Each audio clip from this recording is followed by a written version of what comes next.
Welcome to the Teachers Need Teachers podcast, where we help new and beginning teachers navigate through those crazy first years of teaching so you can maintain your sanity and personal life. Here's your host, Kim Lapre. Welcome to the Teachers Need Teachers podcast, episode number 19. Hey, I'm your host, Kim Lapre, and this is the podcast for new and beginning teachers who don't want to just survive those first few years, but actually thrive. Today, I have a special guest and colleague, Mari Venturino, and we are going to talk about using social media as a beginning teacher.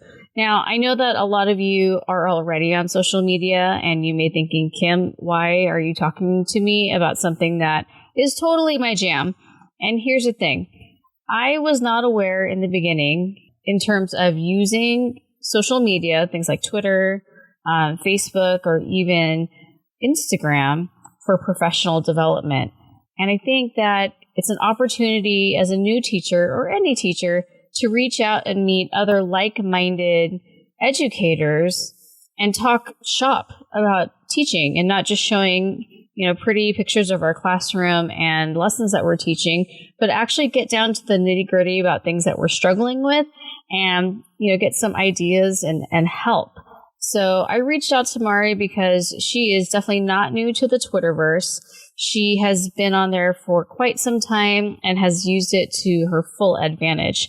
Now, if you don't know who Mari is, she is a teacher here in Southern California. She is a Google certified educator, both levels. She's also a Google for Education certified trainer, a Google for Education certified innovator, an Apple teacher. She's been published and has received awards, and she is a national board certified teacher. So a lot's going on considering that she's only been teaching for 7 years.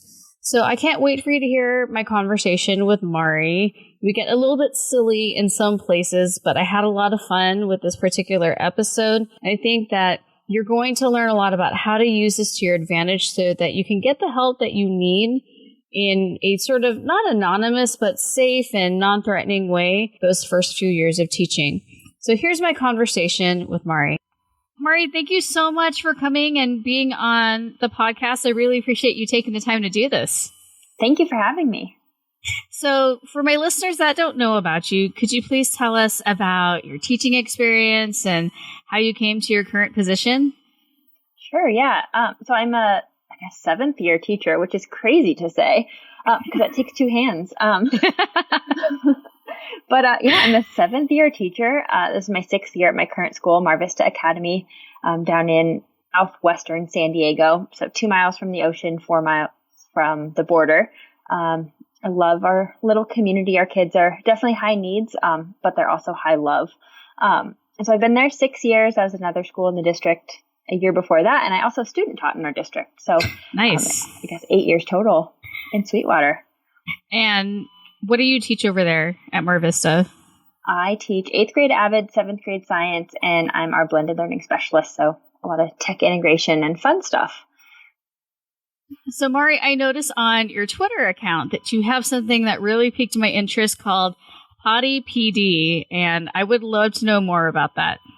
Oh my gosh, it is seriously the best and most fun thing ever. A little backstory on it. I got to be at Google for a couple of days for a couple different trainings, and they do learning on the loo. So I was inspired by that. And my college RAs used to post the weekly newsletter in the bathroom stalls. Oh my goodness. Because you can't miss it because everyone goes.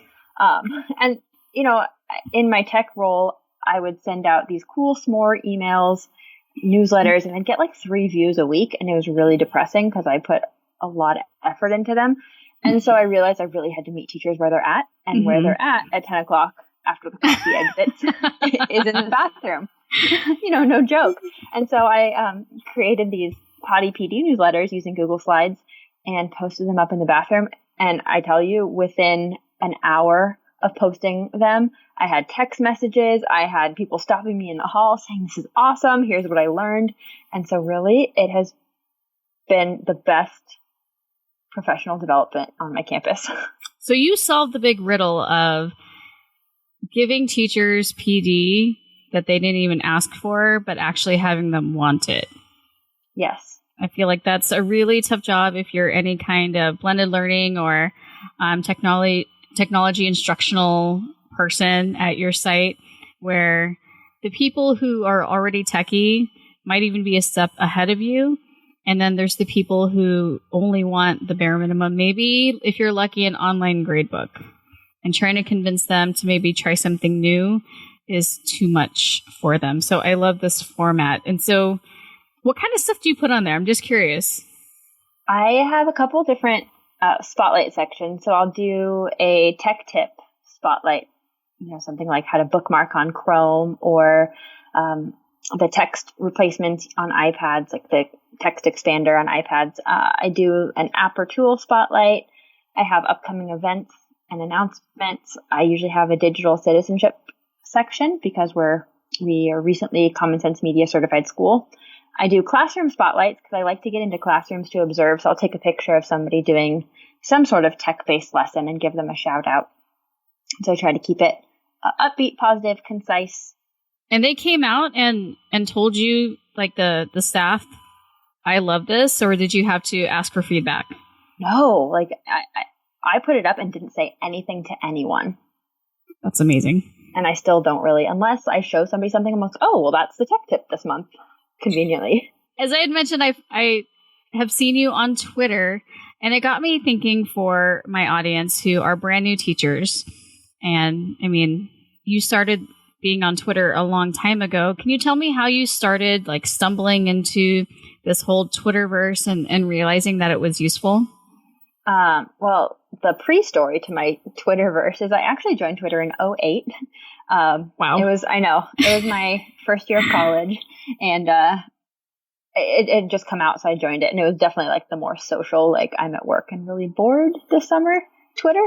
Mm-hmm. Back when like I'd text message like to 40404 and it would tweet on my account. And that was really rad after the state of California realized that Twitter was social media and blocked it on my summer job computer. Nice. But then I guess, that kind of fizzles out. And then I realized, I think I was at ETT iPad when it was in San Diego in 2014. And other teachers were on Twitter. And I was like, well, maybe this is a way to meet other teachers and get more involved in this tech scene. So I joined. And it took me kind of a year to get into it. But then after that, I was hooked and didn't look back. And how do you manage the feed? Because it just goes and goes. And I feel like I step away to sneeze and I come back and I've like missed 20 tweets that I would have wanted to see. Yeah, I don't try to keep up. Okay. At this point, I feel like because where I'm at now, I have such a core friend group that a lot of what I'm looking at is things I tweet and notifications, and mostly DMs and DM groups. But if I'm looking for something, I'll pull up a hashtag. So I'll pull up the SUHSD hashtag and see what are people from our district tweeting, or I'll pull up a chat hashtag or like EdTech Teams hashtag and see what's going on. But I rarely just look at my feed because it is so much all the time. Right. And yeah, TweetDeck hasn't been working for me lately. It's too much. So I just use web-based Twitter and Twitter on my phone. And it really helps keep that constant stream of Twitter right at a manageable level. I did try TweetDeck, like you said, but then I felt like the need to put everything up on there. So then I had like 10 different, hashtags or people going. And I was like, okay, this is really too much. But I know that you've met a lot of people even across the country. And how do you find people on Twitter?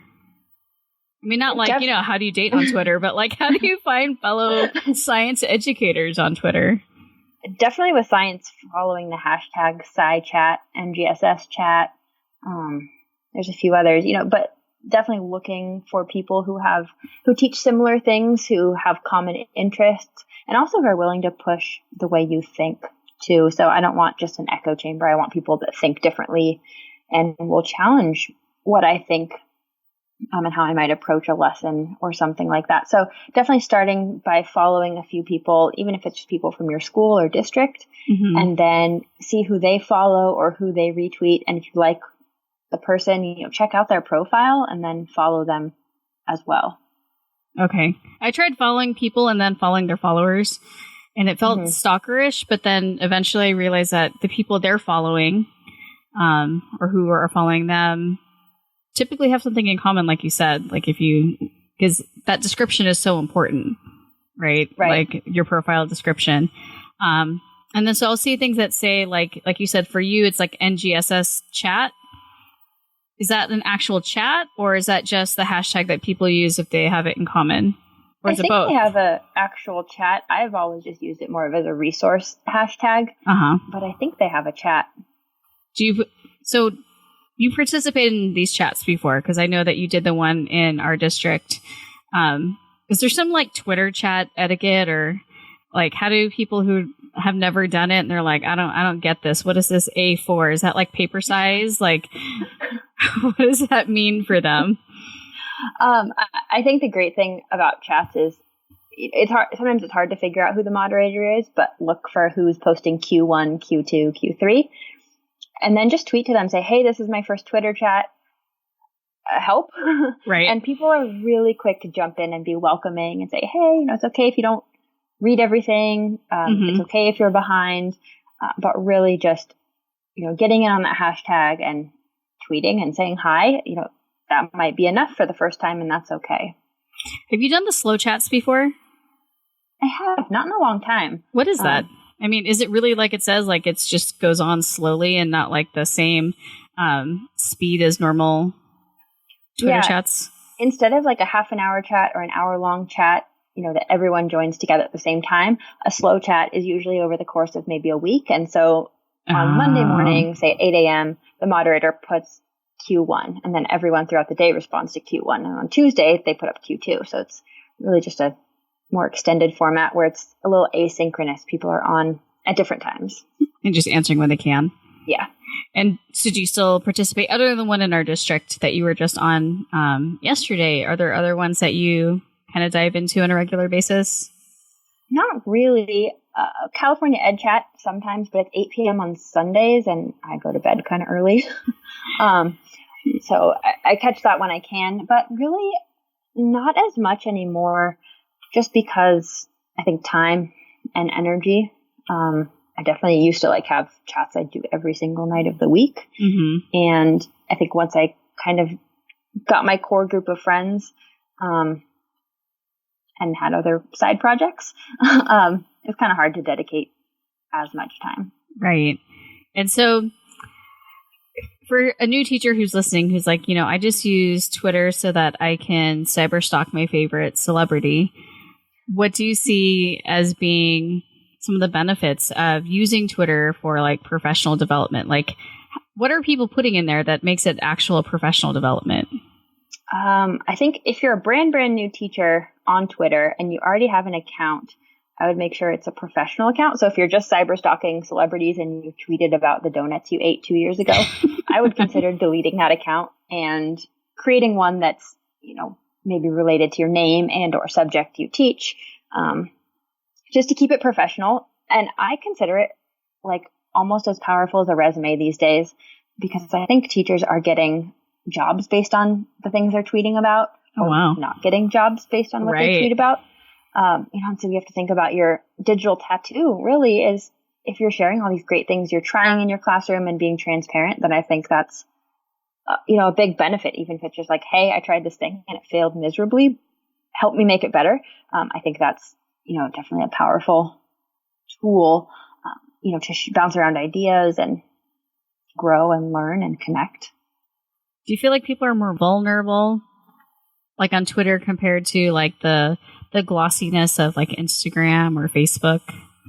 It definitely doesn't have that Pinterest glam of teacher Instagram. However, I think one of the problems that I think some people are pushing back on in edu Twitter world these days is there's a lot of very popular non-teachers. And these are people who were teachers but have since moved on to other roles in education. Yeah. And people, they get hundreds of likes and retweets. But we have to remember these aren't people in the classroom with our kids every day. And so I would say, they're great to follow, but, use your best judgment. It's okay to unfollow if you don't like what they're putting out. Right. But I would say, aim for those teachers, aim for the people who are in the classroom, or instructional coaches who are in classrooms every day, or administrators who are in classrooms every day. Those are the people, you want to stick with. Right. It's hard. And I know exactly like some of the who's you're talking about, where you feel like, I think, you're saying in your mind, I think you've forgotten that this formula for classroom management isn't, a one size fit all. Like, and then I almost feel like if you ask them point blank, so I have this problem and this in my classroom, and I have 40% students with IEPs, what would be your recommendation? And they still give their talking points. So I think when people move on to like the speaker world or the edu celebrity world, you're right. I feel like they lose perspective. Yeah, definitely. The loss of perspective, the over positivity sometimes too. Like, it might not be Pinterest glam, but just like, teaching is great. Love your kids. Love your job. Work all the time. Work all summer. It's like, no. We need balance. We need I try to be real, I'm tired. I got tired at the end of last year. I needed the summer to relax. I didn't go into my classroom over the summer except to take my Australian friend on a tour of what my American school looked like. Right. That's awesome. And so it's all about finding your own balance, and I guess, being vulnerable and sharing like, hey, today sucked. Somebody give me a hug. Yeah. This was actually the first summer when I didn't think about teaching at all. I didn't think about my classroom, and this is my 17th year. And so I just tend to get inspired over the summer and want to like do all these crazy things because I teach English, and I'm sure with science, there's a lot of cool stuff you can do as well. And I think I also spent some time, I thought I was going to unplug, but I did spend some time online, which is why I thought about like you and Twitter. And like, I remember just seeing, at the risk of sounding like corny, like your star kind of rising there because you were definitely a presence online. You went through all the Google stuff, the certifications, and up to innovator. I mean, did your online and social media presence at all have an influence on that, or like help you propel a little bit faster? Maybe so. And it's hard to tell. I think it helped, but maybe not in the way that you're asking. I think it helped me stay in touch with, just because there's a problem, at my school, or we're facing this challenge, that other people aren't facing that challenge, or other people have this challenge, and here's why it's not challenging at my school. I think it gave me perspective of the grass is greener on the other side, but they also have a ton of different problems. Right. And just like connect with people who are real. I think that was, for me, I think like keeping an open and honest mind was probably the biggest benefit for me. And this is a little bit off topic, but I just remembered. So you did go all the way up to Google Innovator. And I know that that's not easy to get into. What do you feel like you benefited from in terms of reaching that? Because, I've made it to level 2. And that's why I'm like, do I really want to push myself to keep going? Like, how would I personally benefit at this point in my career? Not to sound, like I'm getting old. I'm only halfway through. But what would be the benefit for someone to try to push all the way through to that? It's a family. Okay.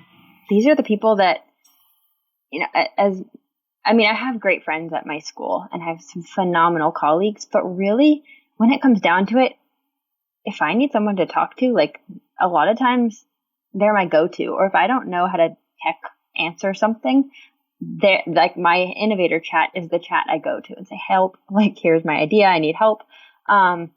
Just being able to see people no matter where I am in the world, knowing I have a place to stay or a friend to talk to. I think that's been just like that connection.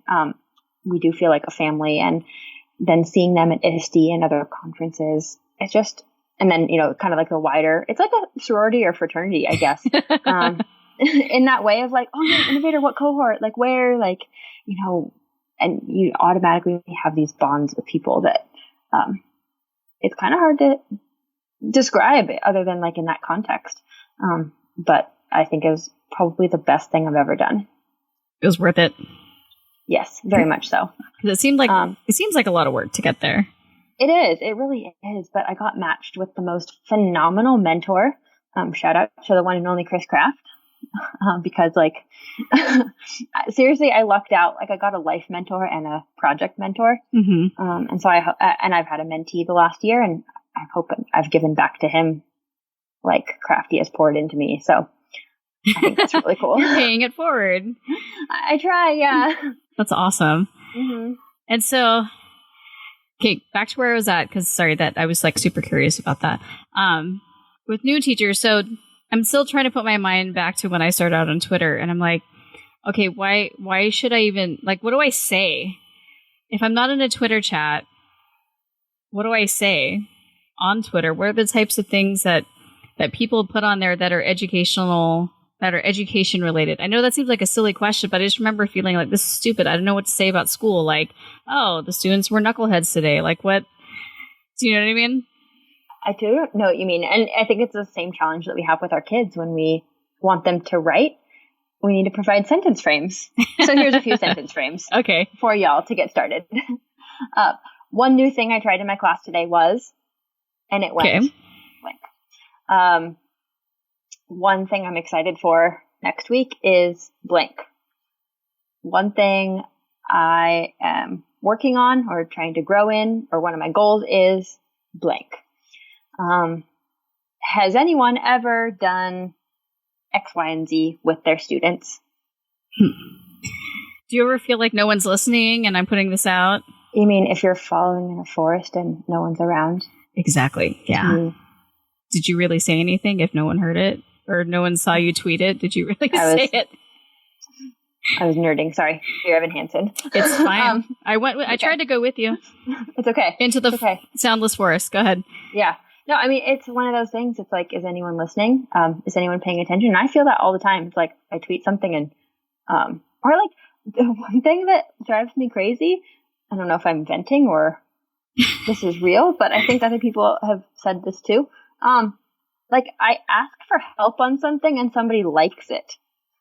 Like either retweet it or reply. Like, don't just like it. That's a good point. I think we don't know what to do. Even like if someone puts something sad on Facebook, I'm like, I'm glad they added emojis because I didn't want to put like that you're at a funeral, but I want you to know I support you. Like, what's the appropriate thing to do? So on Twitter, you're saying just retweet it with a comment like, sorry, I can't help you, but let me see if somebody can. Yeah. Yeah.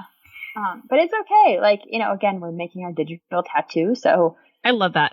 I love that better than footprint because I have a weird like feet thing that I don't like. So digital tattoo sounds so much better.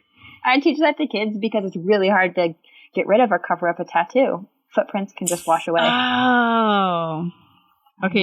You're genius. I love that. This is why my motto because I went to college in the Facebook era. My motto in college was never do anything you don't want to end up on Facebook. New teachers, beware. Go make sure your Facebook and Instagram are private if you have stuff from college you don't want to share. I had someone tell me, because I mentioned it to a mentee, I was like, you might want to take that extra large margarita picture down. And she's like, but it's private. And I said, nothing's private if it's out there on the internet. I mean, watch me screenshot that picture right now. Now what? Right. I could send that out anywhere. And this is not Snapchat. You don't know if I screenshotted it. Exactly. No, even on Instagram, I don't think you know if someone did a screenshot, or maybe you do. No. So, I don't think so. So I love that. I'm going to use that from now on. I'm stealing a couple of things from you, Mari. Perfect. You should feel good away. Because I'm older and I should know more, but I don't. Nah. So I feel like such a noob asking all these questions because I am on Twitter. I'm on Twitter. I don't use it as much as I feel like I should, and some of my stuff is spammy. I know, because I like put my podcast episodes on there and my blog post episodes on there. And a lot of time with social media, I'm like, I don't know what to say, and I'm following better people. And this may sound like a weird question, but are there like some good educational starter accounts or starter hashtags that if I'm really, really new and I really am serious about Twitter, that I should follow so I can become familiar with these thought leaders? Yes. Is that a weird question? No, not at all. I don't like influencing people and saying who to follow. So maybe just some guidelines of how to find people. That's awesome. I know you're asking for a who, but it's okay. I'm avoiding that question. Follow Mari, guys. Yes. And follow Kim. Like, there you go. That's all you need. Follow Mari and follow Kim, and then that's it. That's your PD. Done. Bam. When we're not tweeting, who should they follow? Well, I would say, find out from your school or district if they have a hashtag, and then try to follow some people from your school or district. And, maybe it's just a matter of connecting with a teacher across the hall or across the district. And that's a good starter connection, just having those conversations. And then your state probably has a Twitter chat if you're in the United States or your country or your continent. And so like California CA Ed chat, it's at 8 p.m. Pacific time in California. And anyone's welcome, but it's a pretty big chat. So, your local chats, your state chats, I would say, start with the hashtags and see who the people are that are, tweeting. And again, finding people who are real teachers too. Right. I'm really partial, obviously, if you look at the Google EI and Google ET and Google EDU hashtags, you can find a lot of really cool techie ideas, a lot of stuff posted by teachers and coaches and administrators who are very much involved. I love EdTech team. They're my second family. And so I think there's a lot of really good quality and inspirational stuff, again, by, people who are very grounded and connected to the education world. Yeah. You know how there's like some of those ones that seem obscure? Like there's one for math. It's like MTBOS. And I'm like, what is that? Amazing. I know Math it's math. Blogosphere. Yeah. Math the Blogosphere. Oh. And see, that would be the kind of thing that I would want insider information on. Like it took me forever to find like the ELA ones because there isn't like a Twitter guide. Here are some of the hashtags. Is there? In fact, but I know that there's a gigantic spreadsheet of like subject area hashtags. I think it's a chat. It might be a calendar that shows like the day and time of like all the major Twitter chats too. That's amazing. So that someone really wanted to geek out and chat hop, like, bar hop, but chat hop, and they could do that. Just like drop in whenever. Because I remember for the longest time, I was like, I see this MTBOS everywhere. I know it's math people based on the profiles. I'm like using my sleuthing, capabilities here, but it drove me. So thank you. So now I can sleep because I didn't know what that meant. And I see it. It's a phenomenal community. I know, they're so close knit. It's really awesome to see that, and I want to rush that sorority fraternity, but I'm not a math teacher. I feel like I'm an honorary member. I'm kind of allergic to math. They might not like me there, so at least I tell my students that, and then they ask me an algebra question, I can help them. I know that a lot of new teachers are really into social media, but what are some of the pitfalls in terms of being on that too much? There are a few. Remember to get outside and stop staring at backlit boxes. But, jokes aside, I think about a year ago, I wrote this blog post that kind of exploded, and it was called Navigating the Sea of Shoulds. And it was just me pushing back at all the people just saying, you should try this, you should try this, you should do this, good teachers do this. And it was very stressful. And it felt, I read a lot of Brene Brown, and it was I felt a lot of shame not doing things in my classroom. And like, I felt a lot of shame because we do paper interactive notebooks and like, ooh, like I'm not paperless. But then I like had to reclaim a lot of that and say, no, I'm doing what's best for my kids. And I only have the brain RAM, as I call it, to like really maybe try one new thing a month. Maybe it's one new thing a semester, you know, but and it goes to my friend Lisa Thuman's keynote called One New Thing. And it's really about don't try all the things all the time. Try one thing and get good at that, and then try something else. So, you know, if you're new, especially on Instagram and Pinterest, like don't feel like you have to do all of it. I absolutely agree. And I've tried to do all of it. And me too. The kids can't do all of it either. You know, they want some sense of stability, and for always switching things up, then, you know, they don't necessarily respond well. And I have decided, and I decided this a few years back where, okay, this year I'm only going to try one new thing, and that's it for the whole year. And I'm going to be really good at it. And that way, if it starts to not work, I don't have to give up. I can tweak it and refine it and be like a scientist and figure out what's going wrong. Yep. So I love that. Exactly. That is like the best advice.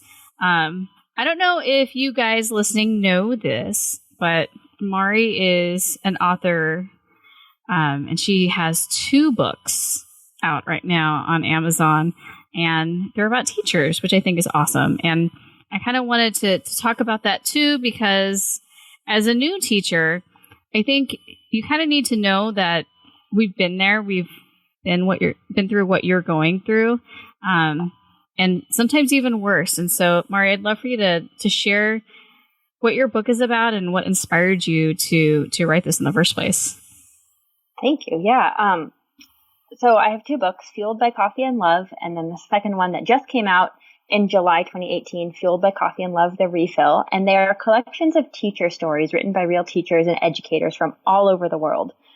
And these are not like, let me put on all the polish kind of stories. They're just real stories of great things. They're real stories of challenges, of, you know, people making 180 changes in perspectives on how they're teaching and how they view their students. And again, like the tagline is real stories by real teachers. And I can't say enough about these phenomenal authors because they all submitted stories and, you know, worked hard on the editing process to get this compiled. And, you know, it's been such an honor to work on it and be able to amplify their voices. And all the proceeds from this project are donated back to classrooms through Donors Choose and other types of organizations. So, you know, as much as I love it, it's a passion project and I keep nothing for myself. It's all been self-published, and it's been just such a cool journey. I've learned a lot about teachers and how to work with adults, how to coach adults. Right. How to provide, and really, it's made me a better teacher, how to provide effective feedback on writing, you know, and really get to the core of somebody's story without, you know, changing their whole meaning. So I've loved it. It's been a big team effort, and I'm really grateful. So find it on Amazon, Fueled by Coffee and Love, and Fueled by Coffee and Love, The Refill. Right. It's like 2.0, right? It is 2.0. There's going to be a 3.0.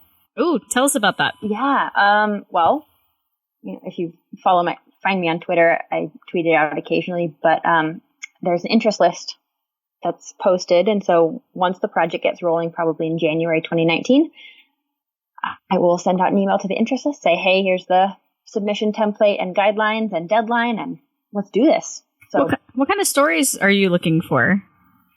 Anything. I have teachers that I had a student teacher last year who submitted a story.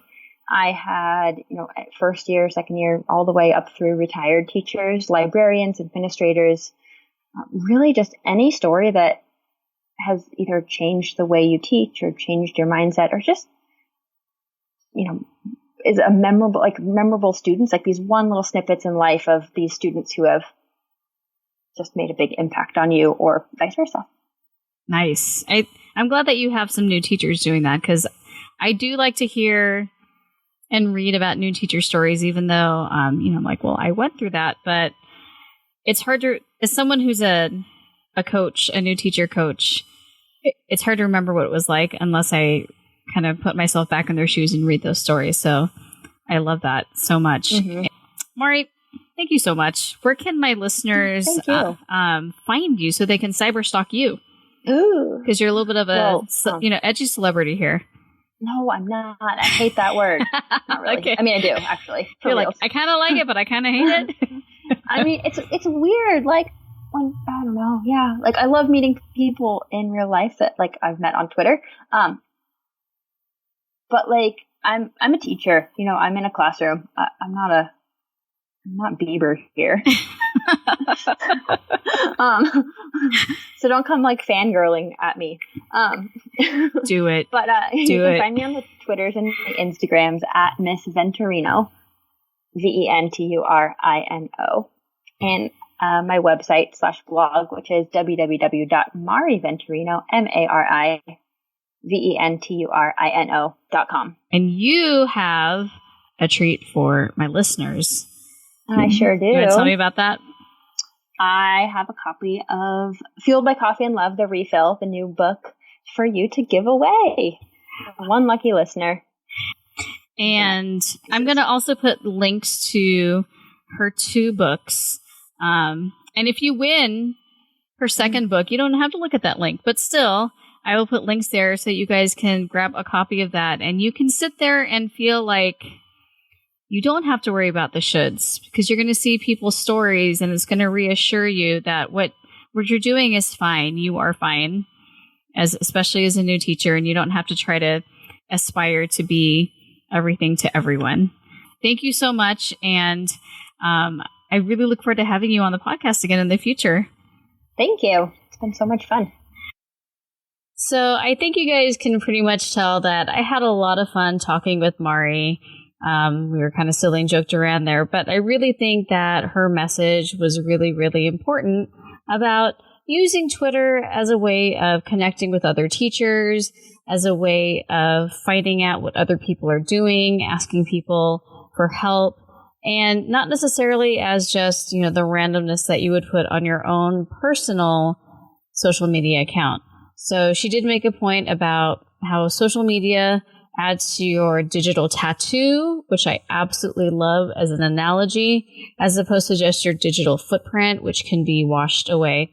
And something that I also really loved during her interview was that she gave us some sentence starters if you're unsure of what to tweet about in terms of your classroom.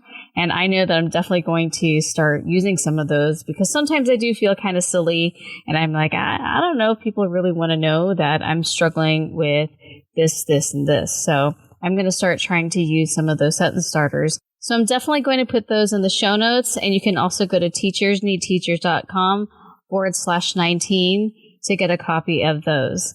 Now, Mari is doing something absolutely amazing. She is offering a free copy to a lucky listener of her book, Fueled by Coffee and Love, The Refill.